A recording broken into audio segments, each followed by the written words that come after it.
آپ کا یہ مکتوب نمبر جو 15 ہے، آپ نے قصبہ سمانہ کے ایک خطیب کی مذمت میں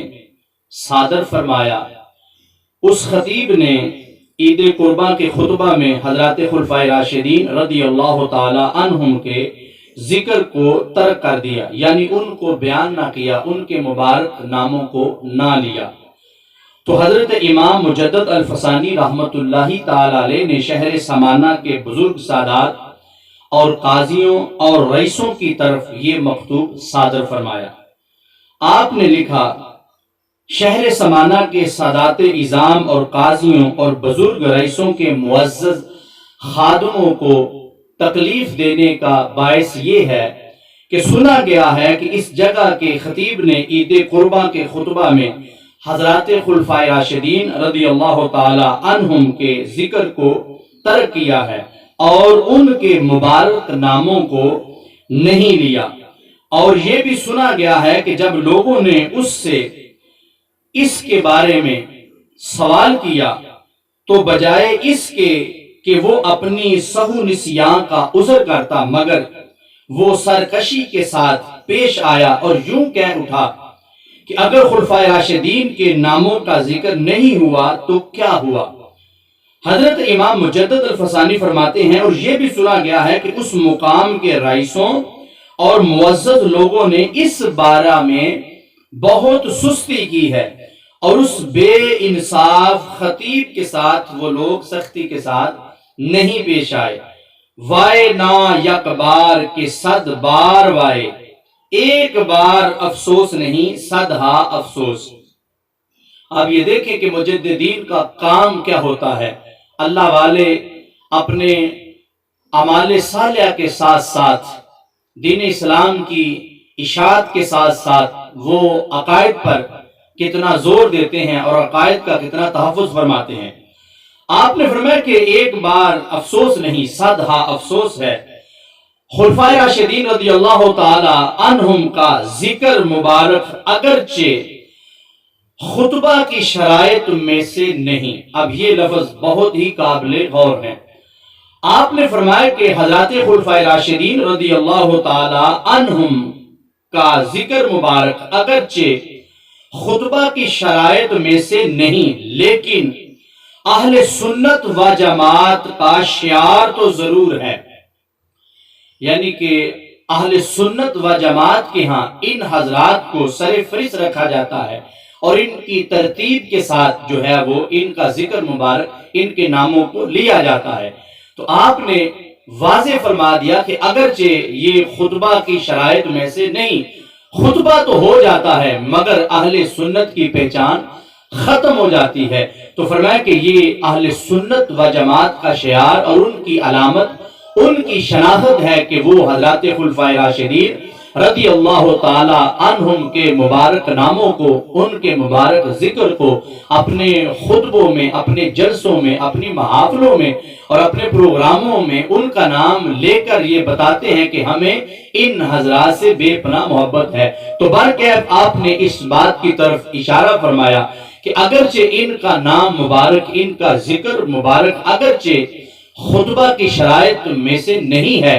مگر یہ بات ہمیشہ یاد رکھی جائے کہ یہ اہل سنت و جماعت کا شعار تو ضرور ہے۔ اور اس کے بعد آپ فرماتے ہیں کہ ان ناموں کو، اس ذکر کو طرف کون کر سکتا ہے؟ آپ فرماتے ہیں کہ سوائے اس شخص کے جس کا دل مریض ہو اور جس کا باطن پلیت ہو، اور کوئی شخص اس ذکر کو، ان ناموں کو، ان ہستیوں کو، ان کے بیان کو اور کوئی ترک نہیں کر سکتا، مگر وہ ترک کرے گا جس کا دل مریض ہو اور جس کا باطن پلیت ہو۔ جو پلیت ہوگا، جس کا اندر یعنی اس کا دل اور اس کے اندر کا جو ایک بغض اور حسد ہے، فرمایا وہی بندہ ان سے بغض رکھ سکتا ہے۔ اس کے بعد آپ نے پھر اس خطیب کی طرف اشارہ کرتے ہوئے فرمایا کہ ہم نے مانا کہ اس نے تعصب اور اناد سے ترک نہیں کیا۔ حضرت امام مجدد الفسانی رحمت اللہ تعالی علیہ اپنی نگاہ بصیرت سے جس کے بارے میں نبی اکرم نور مجسم شفیع معظم صلی اللہ علیہ وآلہ وسلم نے ارشاد فرمایا اتقوا فراست المؤمن فإنہ ینظر بنور اللہ، کہ اللہ کا جو بندہ مومن ہے اس کی نگاہ سے، بندہ مومن کی فراست سے ڈرو کہ وہ اللہ کے نور سے دیکھتا ہے۔ تو اب اس کی فراست کہاں تک احاطہ کرتی ہے؟ تو اس کے ضمن میں حضرت امام مجدد الفسانی رحمۃ اللہ تعالی علیہ فرماتے ہیں ہم نے مانا کہ اس نے تعصب اور عناد سے ترک نہیں کیا، مگر من تشبہ بقوم فہو منہم، اس کو یہ فرمان رسول صلی اللہ علیہ وآلہ وسلم ملحوظ رکھنا چاہیے تھا کہ جس نے کسی قوم کی مشابہت اختیار کی وہ انہی میں سے ہے۔ یعنی کہ کہا کہ اگرچہ تم نے تعصب اور عناد کی وجہ سے یہ ذکر ترک نہیں کیا، تو یہ بات بنا بھولے کہ جس قوم کی تم مشابہت اختیار کرو گے اسی میں سے تمہارا شمار ہوگا۔ تو آپ نے یہاں پر دو باتیں بڑی عام فرما دی کہ ایک تو ان حضرات کا نام ترک کرنا اس کا سبب تعصب اور عناد ہے کہ جس کی وجہ سے بندہ ان حضرات کا، حضرات خلفائے راشدین رضی اللہ تعالی عنہم کے ناموں کو، ان کے تذکرے کو، ان کے مبارک ذکر کو جو ترک کرے گا، تو امام پاک حضرت امام مجدد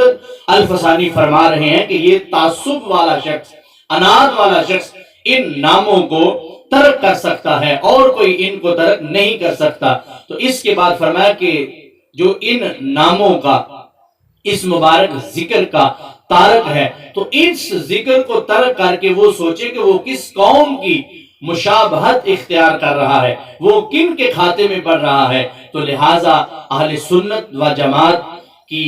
جو شان و شوکت ہے اس کو حضرت امام مجدد الفسانی رحمت اللہ تعالی علیہ نے واضح لفظوں میں یہ بیان فرما دیا کہ ان حضرات کی محبت، ان کا ذکر، ان کا تذکرہ جو ہے یہ اہل سنت و جماعت کا شعار ہے، اور اس کو ہمیشہ جو ہے اس کا پہرا دینا، اس کی حفاظت کرنا یہ اہل سنت و جماعت کی ذمہ داری ہے۔ میری دعا ہے خالق کائنات جل جلالہ ہم سب کو اپنے اسلاف کے نقش قدم پر چل کر اپنی زندگی بسر کرنے کی توفیق عطا فرمائے، آمین یا رب العالمین۔